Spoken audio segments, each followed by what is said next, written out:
ഇന്നത്തെ കഥ മിന്നൂസിൻ്റെ ആട്ടോ. കുറേ ദിവസങ്ങളായി മിന്നൂസിനൊരു സ്നാക്സ് കഴിക്കാൻ വല്ലാത്ത ആഗ്രഹം. അത് അവൾ എന്നോട് പറയുകയും ചെയ്തു. എന്നാൽ എനിക്ക് വാങ്ങിക്കൊടുക്കാൻ സമയം കിട്ടിയില്ല കേട്ടോ.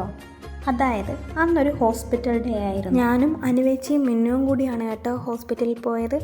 അനുവേച്ചി എനിക്ക് ഏറ്റവും പ്രിയപ്പെട്ട ഒരാളാണ് കേട്ടോ. ഡോക്ടറെ കാണിച്ച് മെഡിസിനും വാങ്ങിയിരിക്കുമ്പോൾ സമയമുണ്ടല്ലോ, നമുക്ക് എങ്ങോട്ടെങ്കിലും പോയാലോ എന്ന് അനുവിൻ്റെ ചോദ്യം. ഇതിപ്പം നമ്മൾ എങ്ങോട്ടാ പോവുക എന്നായി ഞാൻ. ഉടനെ മറുപടിയും വന്നു, കടൽപ്പാലം പോയി ഒരു ചായയെല്ലാം കുടിച്ചിട്ട് തിരിച്ച് വന്നാലോ.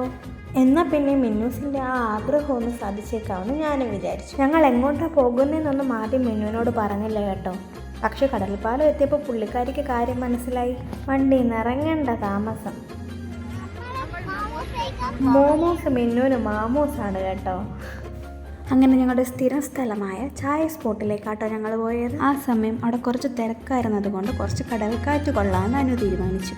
അങ്ങനെ അനുവും മിന്നുവും കൂടി കടൽ തിരമാലകളുടെ എണ്ണം എടുക്കുന്ന നേരം നോക്കി ഞാൻ ആ ചായക്കടയിലെ സ്നാക്സിൻ്റെ എണ്ണം എടുത്തു. എന്ത് പറഞ്ഞാലും തലശ്ശേരി സ്നാക്സിൻ്റെ ടേസ്റ്റ് ഒന്ന് വേറെ തന്നെയാട്ടോ.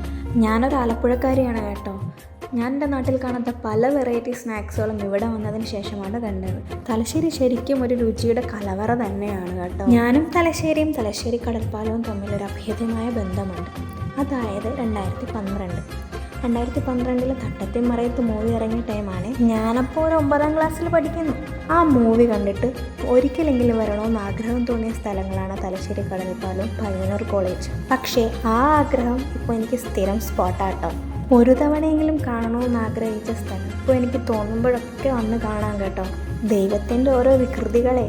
അങ്ങനെ മിന്നൂസിൻ്റെ ആഗ്രഹവും നടത്തി നല്ല കാപ്പിയും കുടിച്ച് ഞങ്ങൾ അവിടെ നിറങ്ങി. അതിൻ്റെ ആഹ്ലാദം കേട്ടോ നിങ്ങൾ കണ്ടത്. ശരിക്കും തലശ്ശേരി ഒരു മൊഞ്ചത്തി തന്നെയാണ് കേട്ടോ.